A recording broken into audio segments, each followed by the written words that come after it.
આમોદ નગરપાલિકામાં ભ્રષ્ટાચારનો રસ, સ્વચ્છતા બેદરકારી।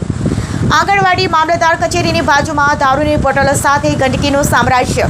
આમોદ નગરપાલિકાએ વડાપ્રધાનના સ્વચ્છ ભારત મિશનને ખુલ્લેઆમ જાણે અપમાન કર્યું છે।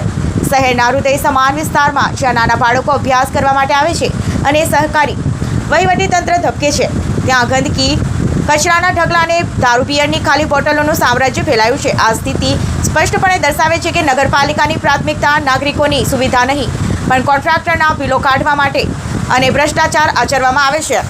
આમોદ સ્થિતિ એટલી હદે વણસી છે કે આંગણવાડીના મુખ્ય દરવાજા પાસે મામલતદાર કચેરીની દિવાલ અને પોલીસ કોર્ટની બાજુમાં જ ખુલ્લેઆમ ગંદકી ફેલાયેલી છે।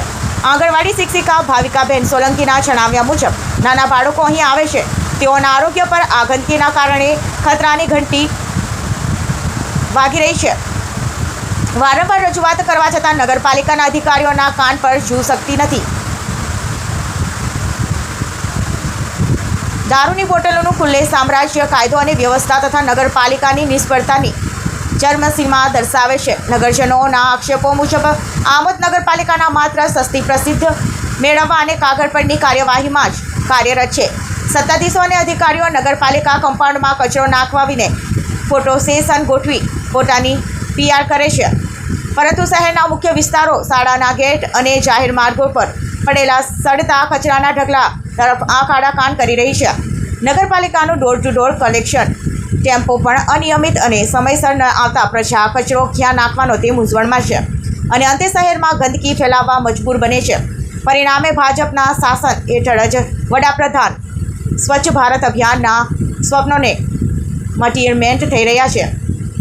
નગરજનોમાં એવી સખત ચર્ચા છે કે નગરપાલિકાના મુખ્ય અધિકારી અને પ્રમુખને ફક્ત તળાવના કૌભાંડ જેવા મોટા પ્રોજેક્ટના બિલો કાઢવામાં અને ભ્રષ્ટાચારને પ્રોત્સાહન આપવામાં જ રસ છે, જ્યારે નગરજનોને પાયાની સુવિધા પૂરી પાડવા અને તેમને કોઈ રસ નથી। જિલ્લા તથા રાજ્ય સ્તરે વારંવાર કડક ચેતવણીઓ મળવા છતાં નગરપાલિકાના અધિકારીઓ જાડી ચામડી પર તેઓને કોઈ અસર થતી નથી। આમોદની પ્રજા હવે આ બેદરકારી ભર્યા અને ભ્રષ્ટ વહીવટી સામે ચેતવણી આપી રહી છે।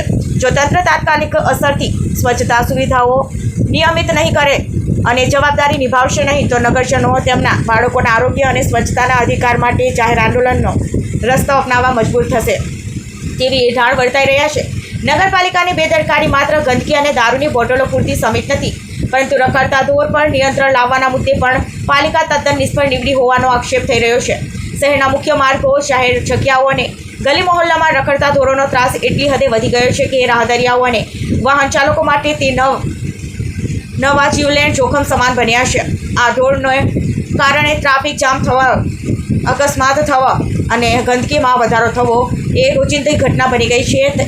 એક તરફ સ્વચ્છતામાં બેદરકારી અને બીજી તરફ રખડતા ઢોરનું અનિયંત્રિત સામ્રાજ્ય પાલિકાની બેવડી નિષ્ફળતા દર્શાવે છે। જાહેર માર્ગોને અસુરક્ષિત બનાવનાર આ ત્રાસ સામે કડક પગલાં લેવાની બદલે પાલિકાના અધિકારીઓનું મૌન તેમજ તેમની અક્ષમતા અને બિનરસપ્રદ વહીવટ તરફ સ્પષ્ટ ઇશારો કરે છે।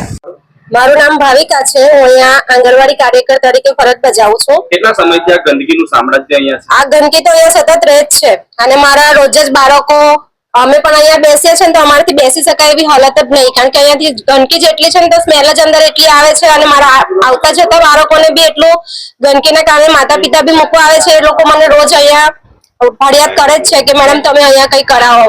તો મારી નગરપાલિકાને એટલી જ વિનંતી છે કે આ ગંદકી અહીંયાથી હટાવો અને ગંદકીના કારણે અહીંયા ઢોરો, ગાયો અને બળદ પણ અહીંયા હોય છે ને મારા બાળકોને આવવામાં બી તકલીફ પડે છે અહીંયા। મારી નગરપાલિકાને એટલી વિનંતી છે કે આટલું મને સાફ કરી આપો અને આ જે બધું છે મને કમ્પ્લીટ કરીને આપો। બેન, કેટલા વિદ્યાર્થીઓ નાના અહીંયા આગળ અભ્યાસ કરે છે? મારે 25 થી 30 બાળકો અહીંયા હાજર રહે છે। કેટલા વર્ષના વિદ્યાર્થીઓ? મારે 3 થી 6 વર્ષના બાળકો આવે છે।